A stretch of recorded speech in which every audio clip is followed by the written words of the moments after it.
What up, guys? So I wanted to have fun today with a situation that everyone in Jiu-Jitsu has experienced, and if you have not experienced this yet, give it time. So there is a person that occasionally may lurk in your gym or at open mats or whatever it is, and they are the let's go light guy. So if you're familiar with this person, essentially here's what happens. Let's go light guy, and by the way, lest you think I'm only talking about dudes, generally with Jiu-Jitsu, I say the word guys is kind of like universal. Men, women, doesn't matter. Ladies, this goes to you too, because I've had ladies that were like this. So you have the let's go light guy that comes into your gym, right? And they're there and they come up to you, they say, hey, let's roll. But by the way, I want to let you know that my shoulders really hurt, or my ankles really popped, or, I just got back from this thing. Could we go light? Now you trying to be a good training partner, you say, sure, let's go light.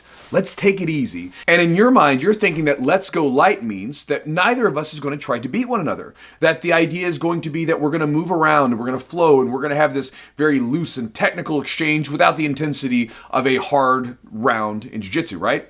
Seems fair enough. You slap hands, you bump fists, and at some point in this role, you realize you've been bamboozled.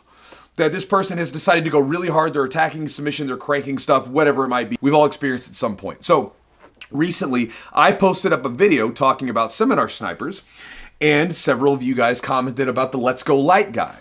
Because not everybody has ran their own seminar, but almost everybody's rolled with the let's go light guy. Here's a couple of from you guys. Patrick says, I hate rolling with the guys who practically beg you to go light, and then they try to kill you. And Brazen MMA, who was a brown belt at the time, said that a purple belt came up to him once to roll. And when they were getting ready to roll, the purple belt said, hey, could we just chill and go slow and easy? And he said, sure, no problem. He's a little older, so he's like, no problem at all. They start going. The purple belt throws him to the ground, going wild and crazy. So Brazen MMA puts him in a baseball choke, chokes the guy out, and then when he's on top of him, waking him up, the guy pops back up and immediately goes back on top and starts attacking.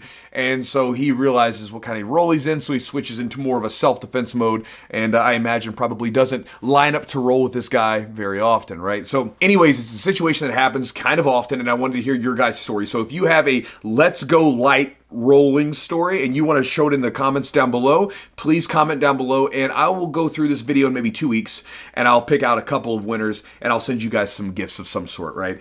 Just for playing the game of commenting with me. But my last time that I remember having a really clear let's go light issue, because like sometimes you roll with newer people like white belts and blue belts and they're just a little wild and inexperienced, and I cut them a lot of slack because I'm like, look man, it's cool, like it's not a big deal. You just didn't know what you were doing. They're just not experienced. They're not well trained, right? I've done a video where I've talked about rolling with white belts and blue belts.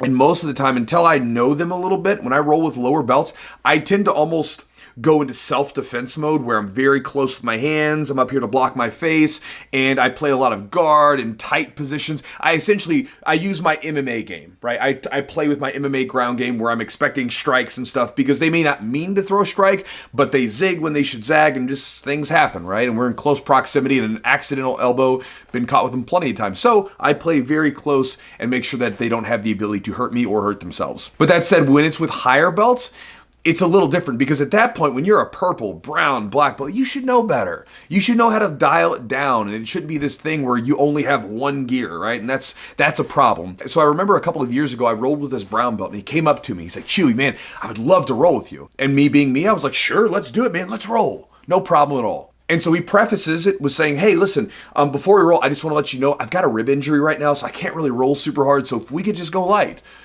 And I'm like, yeah, sure, no problem. Let's do it light, man. No big deal.